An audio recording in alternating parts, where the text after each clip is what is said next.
Bonjour, je suis Delphine Rémy et je vous accueille sur le podcast Naître princesse, devenir guerrière.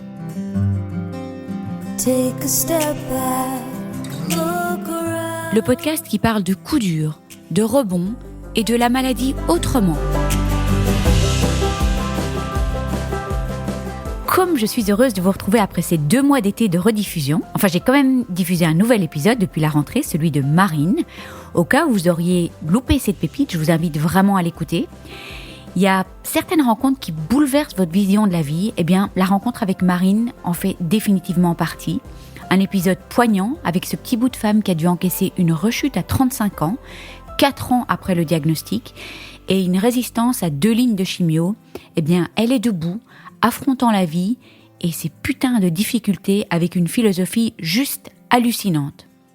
Alors j'ai dit après ces 2 mois d'été de rediffusion, le mot « été » a sonné un peu faux dans ma bouche parce que j'ai l'impression qu'on n'en a pas eu. Et puis je sais pas ce qui s'est passé cette année, mais j'ai pas vu ces 2 mois passer, vraiment pas. J'ai l'impression d'avoir cligné une fois des yeux. Fin juin, on est là, 1er septembre, où tout a redémarré sur les chapeaux de roue.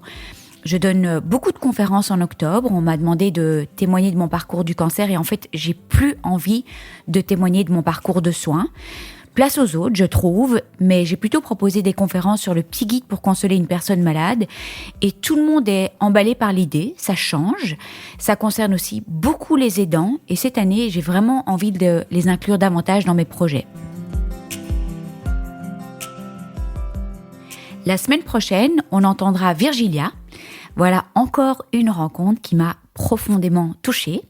Vous l'avez peut-être déjà vu sur vos petits écrans, Virgilia est journaliste météo chez BFM TV et auteure d'un livre que j'ai vraiment adoré, qui s'appelle « Ma grossesse m'a sauvé la vie, dans la tempête d'une grossesse bousculée par un cancer du sein ». Alors son livre sort le 25 septembre, donc mercredi prochain, le jour de la sortie du podcast. Moi qui ne voulais pas spécialement lire un témoignage sur le cancer du sein, parce que, en fait, j'en ai très peu lu. J'ai écrit mon livre, mais je sais pas, j'avais vraiment du mal à lire des témoignages sur le cancer du sein. Alors, oui, sur les réseaux sociaux et tout, mais tout un livre, j'ai vraiment eu du mal et a priori, j'avais pas envie, parce que je suis dans le cancer H24, parce que c'est une période que j'ai envie de laisser derrière moi. Je suis vraiment hyper heureuse de l'avoir fait et j'ai littéralement dévoré son témoignage. Son livre m'a vraiment permis de tourner une page, et c'est le cas de le dire, et j'ai été vraiment touchée en plein cœur et d'avoir une certaine hauteur par rapport à tout ce que j'ai vécu et de clôturer un chapitre de ma vie. Alors j'ai vraiment envie que ce livre vous fasse le même effet, ce podcast vous fasse le même effet. Ça a été vraiment un pivot pour moi, un tournant. Alors avec Virgilia, on a parlé de plein de choses, le choc de l'annonce, du cancer évidemment, et ce moment où plus rien ne semble compréhensible. Elle a parlé de ce fameux blackout, on a parlé de la contradiction totale d'une vie qui grandit en elle alors que le cancer menace tout. C'est fou, elle a vécu vraiment 2 bouleversements de vie, une maladie mortelle, une grossesse, en même temps, c'est complètement antinomique. Alors comment est-ce qu'on gère une grossesse et des traitements en même temps, avec des dilemmes déchirants entre protéger son bébé et combattre la maladie? C'est vraiment extrêmement bouleversant et touchant, son témoignage. On a parlé de la question de l'image de soi face à la maladie, de la fameuse perte de cheveux et de la féminité. Virgilia nous rappelle que ces sujets ne sont jamais futiles. Et souvent, on se dit « mais c'est futile, la perte de cheveux à côté de cette maladie mortelle, on doit combattre la maladie ». En fait, c'est pas du tout futile et merci à elle de dire tout haut tout ce que toutes les femmes pensent parfois tout bas. On a parlé de son combat pour sa carrière, ses projets et la manière dont le cancer a impacté sa vie professionnelle qui était en plein boom. On a parlé des maladresses qu'elle a entendues, de sa capacité à rebondir et son engagement pour soutenir les autres. Bref, je vous invite, de plein de sujets encore, je vous invite à découvrir cette conversation sincère et émouvante où l'espoir est toujours présent et Dieu sait qu'on en a vraiment besoin.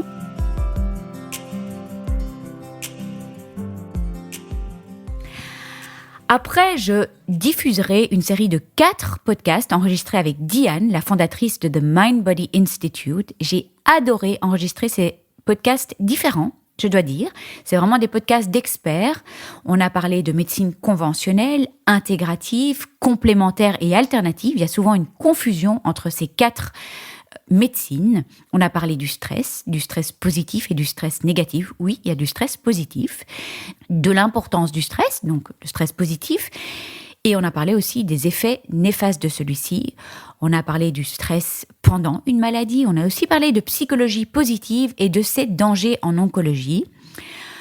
On a parlé de plein d'outils non pharmacologiques pour gérer stress, fatigue et douleur. Bref, des pépites encore et toujours. Et même une petite séance de respiration SOS coup de stress. Puis après, il y aura un podcast Cancer et travail, un sujet qui intéresse beaucoup d'entre vous. Ce sont des podcasts qui fonctionnent toujours bien, Cancer et travail, le retour au travail. Et cette fois-ci, je ne l'ai pas encore enregistré, en fait, je l'ai déjà préparé. C'est un podcast que j'enregistre avec la banque BNP Paribas. Et on va se focaliser un peu plus sur le point de vue de l'employeur.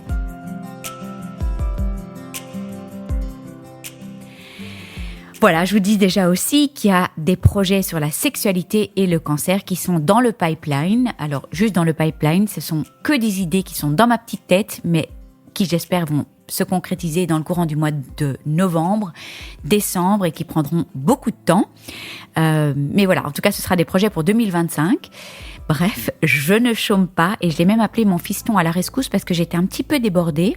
Et comme il fait déjà tous les montages des podcasts, il connaît très bien le domaine, il m'a super bien aidé pour tous ces petits à côté qu'on ignore, comme les pochettes de podcasts, les vignettes YouTube, des présentations de conférences, des designs qui sont en fait extrêmement chronophages. Et non seulement c'était une aide inestimable, mais c'est vraiment très chouette de travailler en famille sur des sujets aussi impactants et plein de sens. Alors voilà, je vous embrasse. Je suis ravie de vous accueillir dans la nouvelle saison avec plein de chouettes podcasts jusqu'au mois de décembre. Et je vous embrasse très très fort. On se retrouve la semaine prochaine avec Virgilia.